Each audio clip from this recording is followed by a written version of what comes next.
السلام علیکم ورحمۃ اللہ وبرکاتہ۔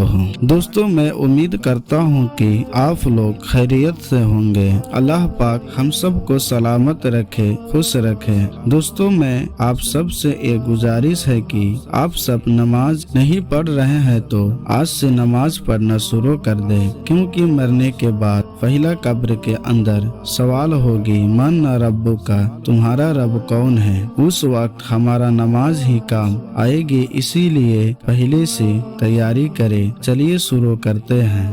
بسم اللہ الرحمن الرحیم۔ ابو موسیٰ انصاری رضی اللہ تعالیٰ عنہ سے روایت ہے، انہوں نے فرمایا کہ ایک بار نبی صلی اللہ علیہ وسلم سے چند ایسی باتیں پوچھی گئی جو آپ کے مزاج کے خلاف تھی۔ جب اس قسم کے سوالات کی آپ کے سامنے تکرار کی گئی تو آپ کو غصہ آیا گیا اور فرمایا، اچھا جو چاہو مجھ سے پوچھو۔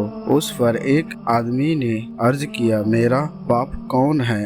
آپ نے فرمایا، تیرا باپ حذیفہ ہے۔ پھر دوسرے آدمی نے کھڑے ہو کر کہا، یا رسول اللہ صلی اللہ علیہ وسلم، میرا باپ کون ہے؟ آپ نے فرمایا، تیرا باپ سالم ہے جو شیبہ کا غلام ہے۔ پھر جب عمر رضی اللہ تعالیٰ عنہ نے آپ کے چہرے پر غضب کے نشان دیکھتے تو کہنے لگے، اے رسول اللہ صلی اللہ علیہ وسلم، ہم اللہ تعالیٰ کی بارگاہ میں توبہ کرتے ہیں۔ فائدے معلوم ہوا کہ زیادہ سوالات کے لیے تکلیف اٹھانا ناپسندیدہ عمل ہے۔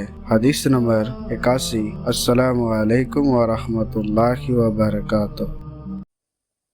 اللهم صل على محمد وعلى آل محمد كما صليت على إبراهيم وعلى آل إبراهيم إنك حميد مجيد۔